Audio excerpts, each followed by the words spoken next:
Evelyn Simmons. So that is our starting lineup. And Blaze, Brody Monahan has never won, and Maddie Harkin has had a great season, finishing second overall in the point standings. So who will get the great escape? On the starter stand, George DeCoster. He is teamed up with Mike Helberg, and they are supervising the action. As it is the Mad Dog. She is growling at the start of this one as she is able to thunder her way into the lead. Second is a toss-up between Brody Monahan and P.J. Evans, and Andrew Morin wants a piece of the action. He is fighting for a position in the top four. Fifth is a side-by-side extravaganza between Tyler Tomasi and Emma Monahan, and now Monahan is in sole control of fifth, but in sole control of the lead is Maddie Harkin. As Maddie Harkin started on the outside of the front row, and she was able to turbo boost her way into the lead. In second is a 31 of Brody Monahan, and Andrew Morin doing a great job as he is able to helter-skelter his way into third. P.J. Evans in fourth, Emma Monahan in fifth, and it's Tyler Tomasi, Ethan Simmons, Ari Jensick, Connor Jensick, and also Anthony Bellavacqua involved. Leading by about the length of a chopstick is Maddie Harkin. But in the neighborhood, Brody Monahan. Brody Monahan has also seen action this year on the Wild Thing Carts program at Stafford on Monday nights. And now he goes down low, looking for an opening. Maddie, she is hugging that white line. So Maddie Harkin doing a great job protecting her first place turf. In the number 3 position is Andrew Morin. And also P.J. Evans in a pretty good position. P.J. Evans has had a few podiums during the year, but is yet to get a win. Emma Monahan, on the other hand, is looking to make the podium for the first time, but she will have to do some passing in order to accomplish that. And it is a smooth ride for Maddie Harkin, and Brody Monahan is right there as he is surgically attached to the back bumper. And Blaze, Maddie is doing a great job protecting her first formation, and we should be ready to go. And this will make for an interesting restart. And let's see who will get the upper hand. And Maddie Harkin, of course, from Portsmouth, Rhode Island, doing a great job holding off the field. Let's see this restart, Matt.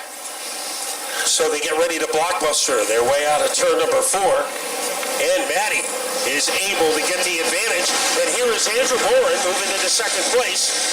Brody Monahan has been shuffled back to third. And now fourth is a battle between Tomasi in the 76, Evans in the 21, and coming from the shadows into the spotlight is Ari Jensick in car number 71. As she was out in Bear Grylls country a few laps ago, and now she is in the mainstream. We have a battle for the lead between Maddie Harkins and Andrew Morin. And Maddie is leading by about the length of a toenail over the number 10 of Morin.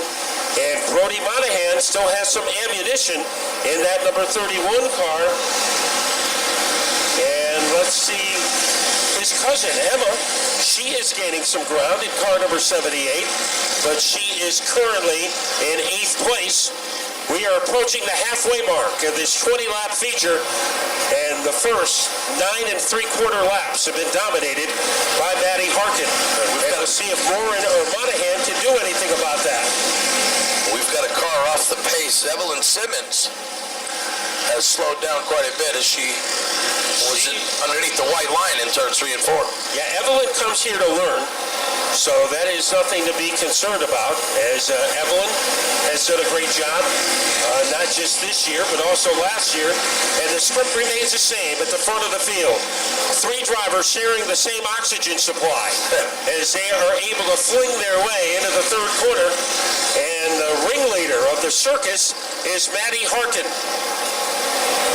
She has the loudest instrument in the orchestra, but trying to do something about that is Andrew Moran. One thing that Andrew can do, he can go to the outside as well as anybody in the Bandeleros. So we'll see if he tries to venture out there. A lot of drivers like to stay and caress that white line. Yes. But sometimes Andrew has been known to go to the wild side of the track. He hasn't done it yet.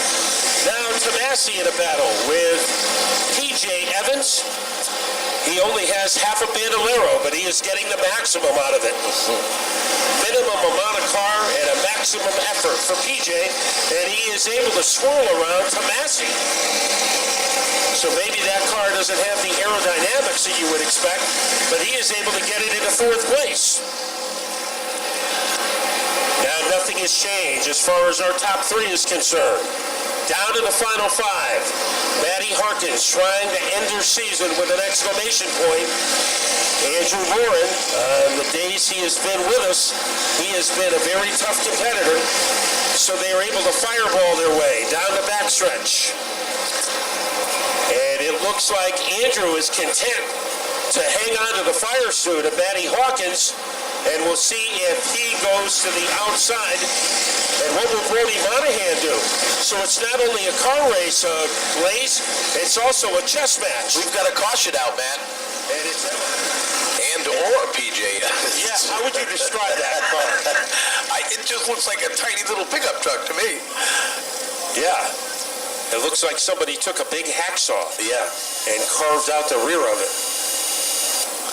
But it has been fast. It has been. He's running in fourth. So we are ready for the moment of truth. 4 laps remaining. Front row populated by Maddie Harkin and Andrew Moran. Advantage goes to the Mad Dog. Well, it's going to be interesting, Matt. Yeah, she pedals her way into the lead. But here is Andrew Moran, and remember, he likes to run the outside here. So he has had great success. PJ Evans has gotten by Brody Monahan to move into a podium position with half a car and a half a car length lead for Maddie Harkins with 3 to go. Little bumper tag going on as well. Harkin in front. Now it is Brody Monahan putting a squeeze play on Andrew Moran as he is able to Jenny Craig his way underneath the 10 car. Here comes PJ Evans. He wants his third place position back. Down to the final 2. Maddie Harkin. She has the loudest bullet in the holster.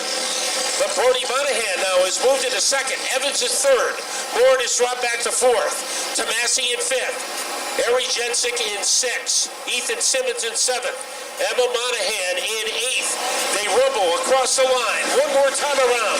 Maddie Harkin. Will Brody Monahan make a move? Here he comes as he is almost Velcro to the back bumper of the Harkin car.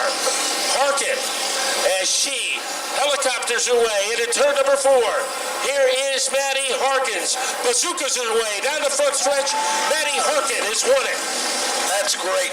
After all the laps she led, Matt, in this feature event, she a couple of late restarts, but you were able to get the edge. How were you able to pull it off? Just being consistent, holding your line. What does it mean to you to have this special race and be able to win it? It means a lot to me. I'd like to dedicate this race to Sherry and her family. She's battling breast cancer, and everyone else who's battling breast cancer. That's why I chose to put pink on my car for this race. And also a pink T-shirt underneath the driving suit. So your salute to your friend Sherry. Who else would you like to dedicate this win to? My dad, most importantly, for all he's done all season. This was my last race this year, so I like to thank him for everything. Kyle Martian, my little brother Grant, my mom, my grandparents, and everyone else who comes and supports me. Have you thought about what you might be doing for next year? I guess I'll have to find out. Okay, she's keeping it a secret. Maddie Harkin. She'll be in an SK modified light, Matt. Okay. Finishing in second in car number 31, Brody Monahan. You had a chance at the end to maybe get the lead. What was going on? I didn't want to pass. And why was that? Danger. Because I didn't feel like it. Okay, good enough reason for me. Who would you like to thank?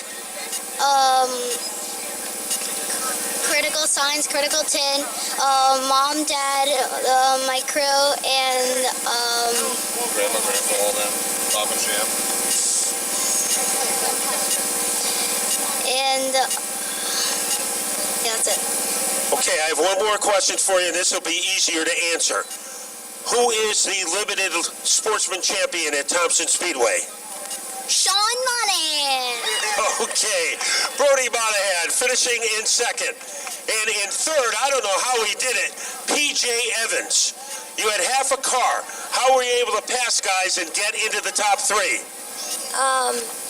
Well, I got hooked twice, and when the 04, I think it was the 04 that hooked me. I think that fixed my car, and that's how my car got faster. So you had a helping hand from the 04 to get you on the podium. Yeah. Okay, who got you here? Who would you like to thank? First, I want to